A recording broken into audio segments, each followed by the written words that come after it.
നമസ്കാരം. ഈസി ആയുർവേദയിലേക്ക് സ്വാഗതം. ഞാൻ ഡോക്ടർ ശില്പ രാംദാസ്. ഇന്നത്തെ ചോദ്യം ഇതാണ്: ചൂടുകാലത്ത് എയർ കണ്ടീഷണർ എത്രത്തോളം ഉപയോഗപ്രദമാണ്? എന്തൊക്കെയാണ് ഇതിന്റെ പാർശ്വഫലങ്ങൾ? ചൂടിനെ പ്രതിരോധിക്കാൻ പഴയകാലത്ത് ഉപയോഗിച്ചിരുന്ന സാങ്കേതിക വിദ്യ എന്താണ്?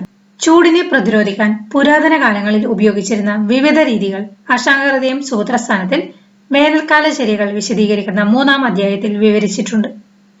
ഇതിൽ പറഞ്ഞിരിക്കുന്ന ഏതാനും വേനൽക്കാല ചര്യകൾ ഇവിടെ വിവരിക്കാം. സൂര്യന്റെ ചൂടുള്ള കിരണങ്ങളെ തടയാൻ കെൽപ്പുള്ള സാൽമരം, ഈന്തപ്പന പോലുള്ള ഉയരമുള്ള മരങ്ങളുള്ള സ്ഥലങ്ങളിൽ പകൽ സമയം ചിലവഴിക്കണം. മുന്തിരിവള്ളികൾ പോലുള്ള ചെടികളും സുഗന്ധമുള്ള പൂക്കളും പടർന്നു പന്തലിച്ചു നിൽക്കുന്ന വീടുകളിൽ താമസിക്കണം. ഇവ നേരിട്ടുള്ള സൂര്യരശ്മികളെ തടയാൻ സഹായിക്കുന്നു. വെള്ളം നനച്ച തുണികൾ ചുറ്റും വിരിക്കണം.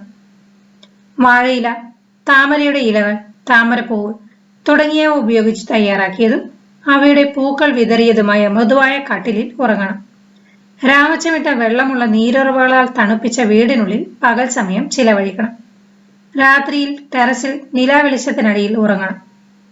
പകൽ ചൂട് മൂലമുള്ള ക്ഷീണം കുറയ്ക്കാൻ ചന്ദനത്തിന്റെ പേസ്റ്റ് ശരീരത്തിൽ പൂശുക, തണുപ്പുള്ള മുത്തുകൾ കൊണ്ടുള്ള മാലകൾ ധരിക്കുക, നേർത്ത വസ്ത്രങ്ങൾ ധരിക്കുക, ഫാനിന്റെ തണുത്ത കാറ്റ് കൊള്ളുക, കർപ്പൂരം, മുല്ലപ്പൂവ്, മുത്തുകൾ, ചന്ദനം എന്നിവ ചേർത്ത് നിർമ്മിക്കുന്ന ആഭരണങ്ങൾ ധരിക്കുക എന്നീ മാർഗങ്ങൾ പിന്തുടരാവുന്നതാണ്.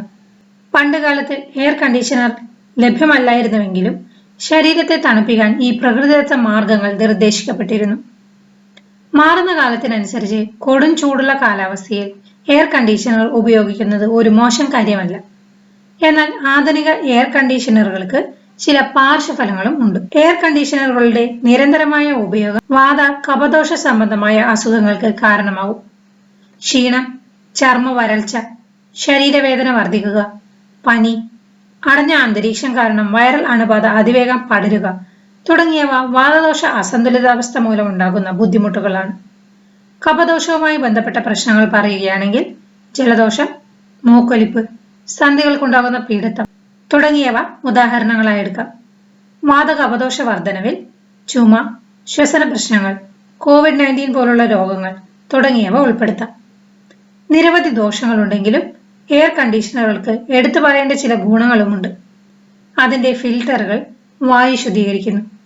ചൂടുമൂലം ഉണ്ടാകാനിടയുള്ള നിർജ്ജലീകരണത്തിനുള്ള സാധ്യത തടയുന്നു. കൊതുകിനെ അകറ്റുന്ന അൾട്രാസോണിക് സാങ്കേതിക വിദ്യ, ഇലക്ട്രോണിക് വസ്തുക്കൾ അമിതമായി ചൂടാകുന്നത് തടയുക തുടങ്ങിയവയും ഇതിന്റെ ഗുണങ്ങളാണ്. പിത്തപ്രകൃതിയുള്ള വ്യക്തികളെ സംബന്ധിച്ചിടത്തോളം എയർ കണ്ടീഷണറുകൾ വളരെ ഉപകാരപ്രദമാണ്. ചില പിത്തപ്രകൃതിക്കാർക്ക് താപനില 30 ഡിഗ്രി സെൽഷ്യസിൽ എത്തുമ്പോൾ തന്നെ തലകറക്കം, ബോധക്ഷയം പോലുള്ള അവസ്ഥകൾ ഉണ്ടാകാം. പുകച്ചിൽ, വിട്ടുമാറാത്ത ത്വക്ക് രോഗങ്ങൾ, രക്തസ്രാവം മുതലായ പിത്തത്തിന്റെ ആധിക്യം മൂലമുണ്ടാകുന്ന രോഗങ്ങളുള്ള ആളുകൾക്കും AC ഉപയോഗപ്രദമാണ്. ദോഷങ്ങളെ ഗുണങ്ങൾ മറികടക്കുന്ന സാഹചര്യങ്ങളിൽ മാത്രം എയർ കണ്ടീഷണറുകളുടെ ഉപയോഗം പരിഗണിക്കുക. ദിവസം മുഴുവൻ AC-യുള്ള മുറികളിൽ ഇരുന്ന് ജോലി ചെയ്യുന്ന ആളുകൾക്ക് എണ്ണതേപ്പും തുടർന്ന് ചെറുചൂടുള്ള വെള്ളത്തിൽ കുളിക്കുന്നതും AC-യുടെ പ്രതികൂല ഫലങ്ങൾ തടയാൻ ഉപകാരപ്രദമാകും. Thanks for watching this video. ആയുർവേദത്തെക്കുറിച്ച് കൂടുതൽ അറിയാൻ easyayurveda.com സന്ദർശിക്കുക.